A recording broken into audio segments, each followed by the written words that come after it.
What's up, Cody? Create Your Purpose. This is episode 8 of the Create Your Purpose show. I'm here with Michelle Ferreri.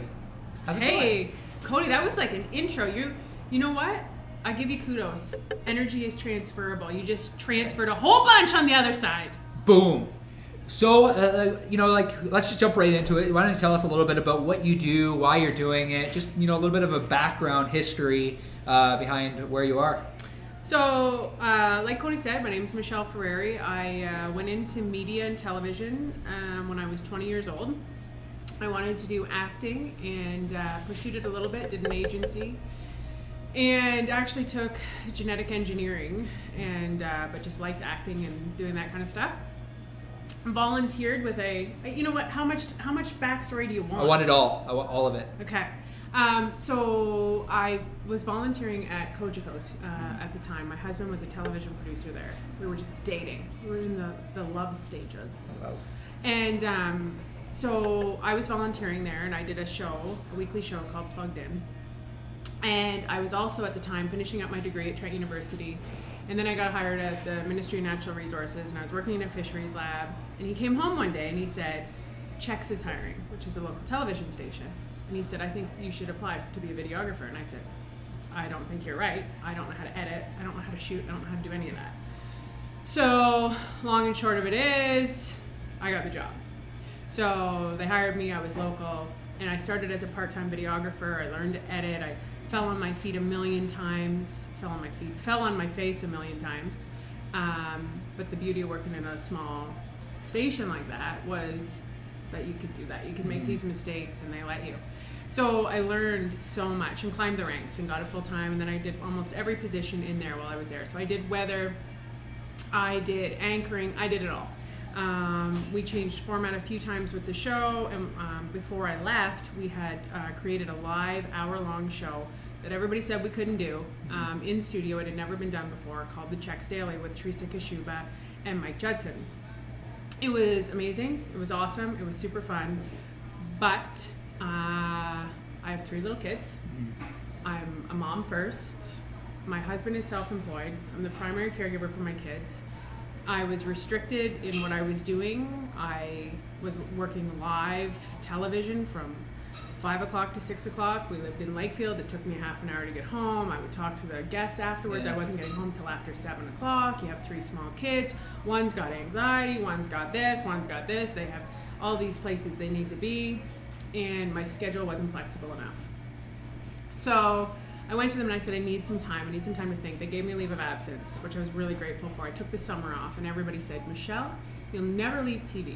You can't. It's in your blood. Took the summer off, and I was dabbling in social media at the time, and I was like getting more feedback from like what I was posting on Facebook than when I was on television. I didn't miss it. I didn't miss it once. I didn't watch TV once. I didn't do anything. Yeah.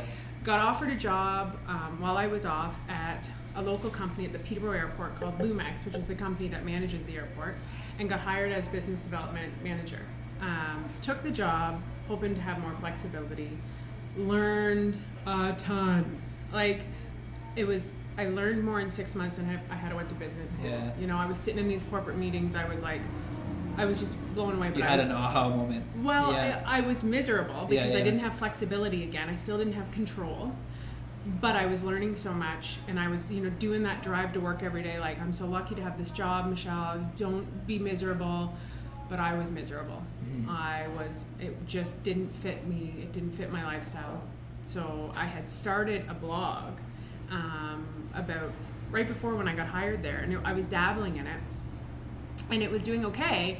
And I finally said, I'm miserable. And I'm a fixer, right? So I'm like, if I'm miserable, let's fix it. So I took the leap and I quit.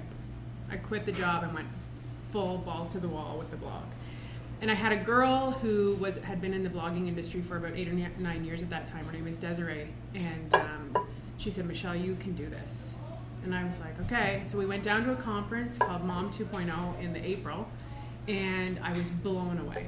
I knew that I could make a living at this. Yeah. I saw what mommy bloggers were. I saw the impact of influencer marketing. I saw that there was a niche for it. I saw that I had the background and the videography skills and on-camera skills that I could really make a go of this. And that'll be 2 years ago, February 25th. So 2 years ago, you like just decided to change everything. I did. Absolutely. Mm-hmm. Now, when it comes to like personal branding, like from that standpoint, what would be some advice you would have to somebody who might be in like a similar standpoint where they're like, I want something different for my life, and like they're interested in personal branding and figuring out a way to actually monetize their personal brand. What is some advice that you might give to them? It's entrepreneurship is not for everyone. Mm-hmm. It's in your blood. This is what I say to people, and I'm like, I have this kind of, we all have a position in our life, and there's always going to be parts of it that you don't like, and there's always going to be parts about it that you do like. I think what you need to do is you need to pull back and really evaluate your life. And I think if you're having a couple bad days or you're just having a couple bad moments, that's not reason to throw in the towel. Mm-hmm. I always say the silver lining of misery and unhappiness is that it pushes you. It pushes you to make a change. So you'll know if you're that miserable. You'll know. And you never know how unhappy you were until you're happy. But I knew as a mom, because I was not the mom I wanted to be. I was short with my kids. I was agitated. I was miserable. I wasn't happy because I didn't have control of my life. And an entrepreneur, for me personally, I think is somebody who needs a lot of control. Mm-hmm. Absolutely. I think there's somebody that needs that. They need to be able to control their work schedule. They want that flexibility.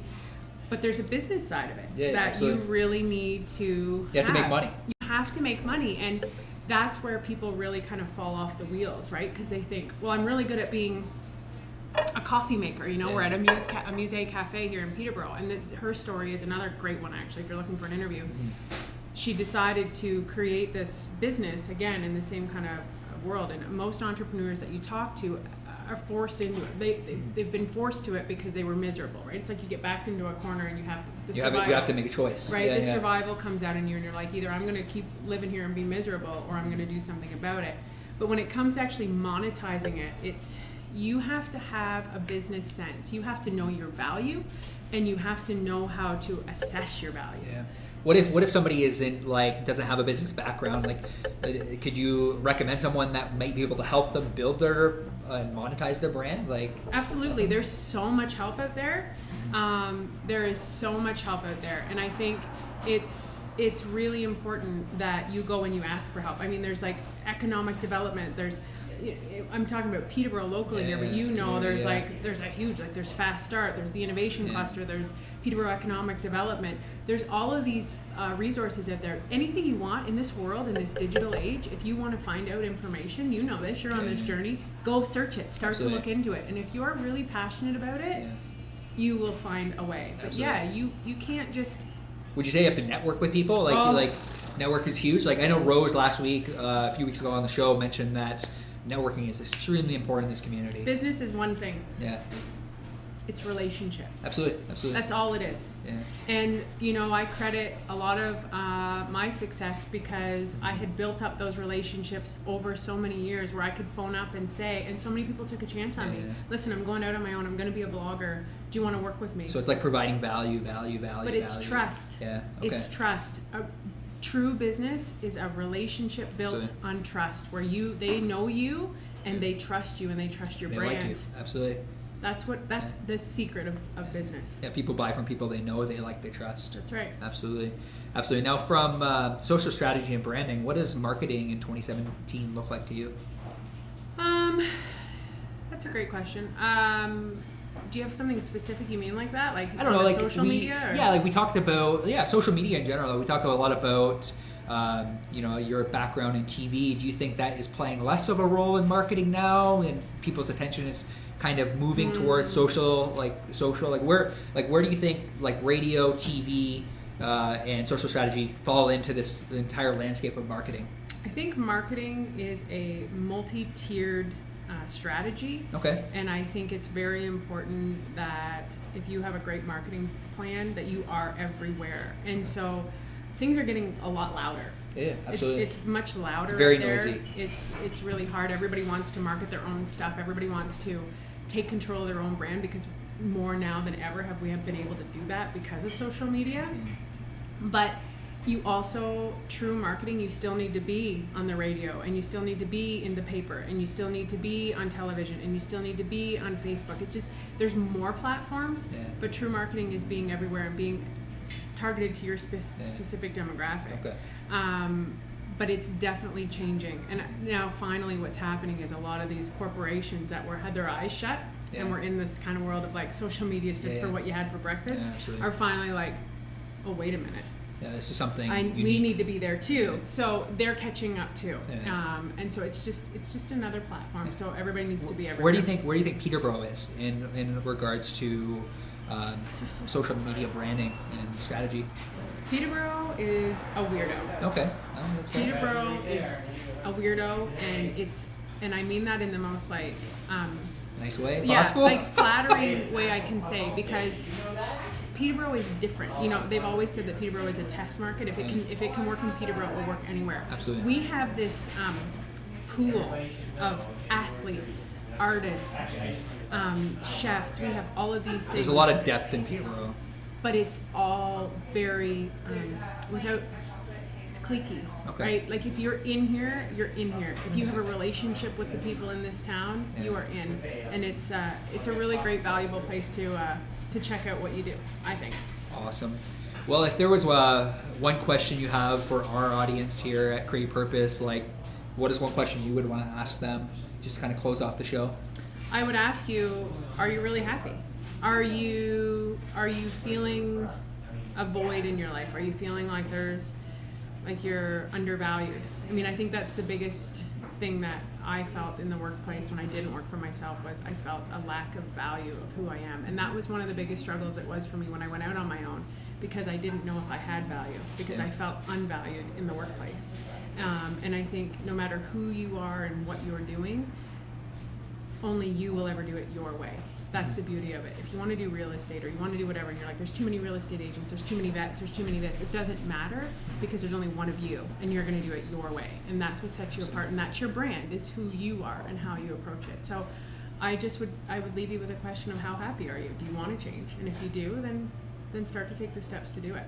Well, you heard it here. Are you happy?